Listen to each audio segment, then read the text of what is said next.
This is a video on forces, but we are going to start with a couple of physics terms, scalars and vectors. A scalar is a quantity that can be specified by size, or magnitude alone. A vector quantity is something that needs to be specified with both size and direction. Now, from last unit we learned a little bit about scalars when we talked about speed. Speed is something that can just be specified with a number. You're going 60 miles an hour. Time and temperature are the same way. Okay. If you have scalar quantities and you want to add them together, it's pretty simple math. You just do the addition. 3 seconds plus 3 seconds equals 6 seconds. Examples of vectors from last unit are velocity and acceleration. Both of them require a numerical value and a direction, either to the right or the left, positive or negative.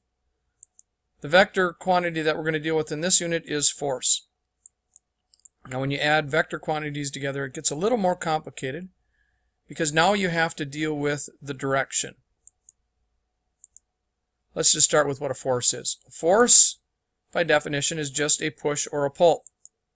So anytime you push or pull on something, you are applying a force to that object. Vector quantities can be represented by arrows. Most of the time we just refer to the arrow as a vector. So here is an arrow. This would be an example of a vector. This vector represents a force of 5 newtons. The length of the arrow is important. The length tells you the size or the magnitude of the vector. So if I have an arrow that's twice as long, that would represent a force of 10 newtons. If I have an arrow that is 3 times as long, that would represent a force of 15 newtons. Magnitudes of vectors always have to be positive quantities. We can never have a negative number. But there has to be a way to show direction. Instead of using positive or negative numbers to show direction, we just use the arrowhead to show the direction of the vector. So if I have an arrow of 10 newtons pointing to the right, that force acts to the right. If I have an arrow pointing to the left, that 10 newton force acts to the left. But I can never have a negative number. I can't say negative 10 newtons to the left. I just show the negative direction by turning the arrowhead around and pointing it towards the left. So if forces act in the same direction, we are going to add them together. 5 newtons plus 5 newtons, both in the same direction, adds up to a force of 10 newtons. And if forces act in opposite directions, we do some subtraction. We take the smaller force away from the bigger force. So I have a 10 newton force acting to the right. I add a 3 newton force acting to the left, and my resultant force is 7 newtons to the right.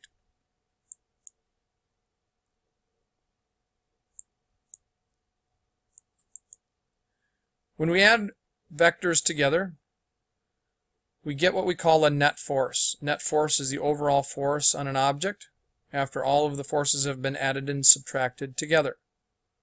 So here's an example. I have an object at rest. I apply 5 newton force from one side and a 5 newton force from the other side. To add those vectors together, I do some subtraction. 5 newton force is acting downward, 5 newton force is acting upward. Both of those forces will cancel each other out. And we end up with a net force of 0. This object is going to stay at rest. This is why objects that sit on floors don't fall through the floor. Gravity acts downward, and the floor pushes upward with the exact same amount of force, and the object does not move.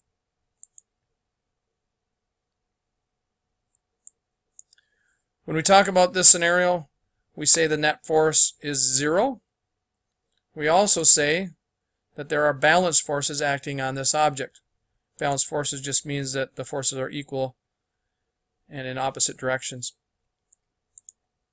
Balanced forces will not change the motion of an object.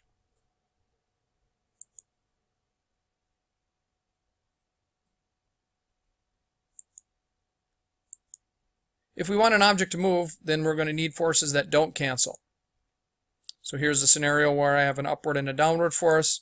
I also have a force from the left and from the right. The top and bottom forces still cancel each other out.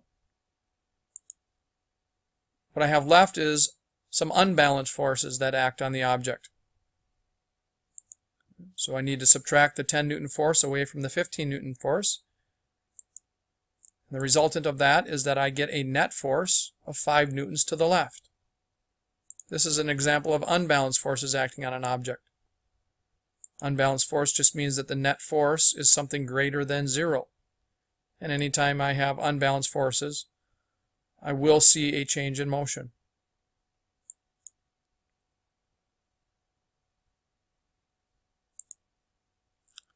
Learning target number 8 is to be able to give examples of balanced and unbalanced forces. Balanced forces, again, will not change the object's motion. And whenever that happens, in physics we say that that object is in equilibrium. It just means that the net force is 0. An object can be in equilibrium two different cases. The first case is if it's at rest. So if it's at rest and it's got balanced forces, it's going to stay at rest. Second scenario, though, is if it's moving at a constant velocity, and this gets a little bit trickier.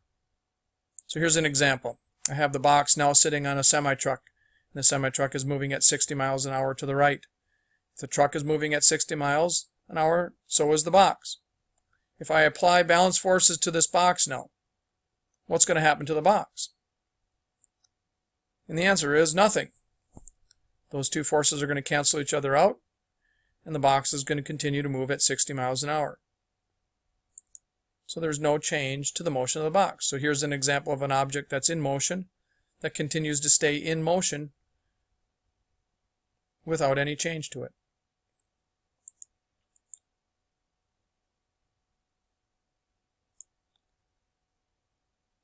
Unbalanced force example. Unbalanced forces will change an object's motion. And an unbalanced force is acting on an object if it is speeding up, slowing down, or changing direction. So anytime you see an object that has a change in its velocity, there must be some unbalanced force that is acting on that object.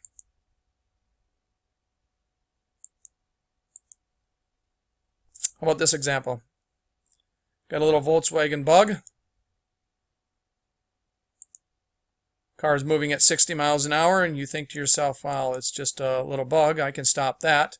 So you jump out and you apply a 100 Newton force to the car. What's going to happen to the car? If the force of 100 newtons is acting to the left, does that mean that the car is going to move to the left?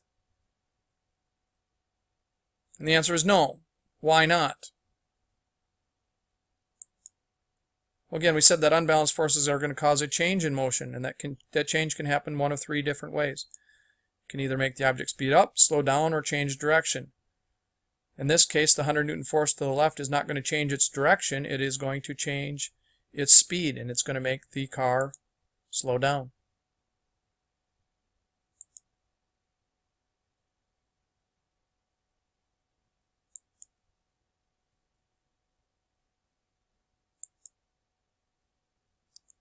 Going back to Newton's first law, we said that every object maintains a constant velocity until it is acted upon by an outside force. But if that outside force if they happen to be balanced, then there isn't going to be any change in motion. So we really shouldn't use the term outside force. We should be using the term unbalanced force in Newton's first law.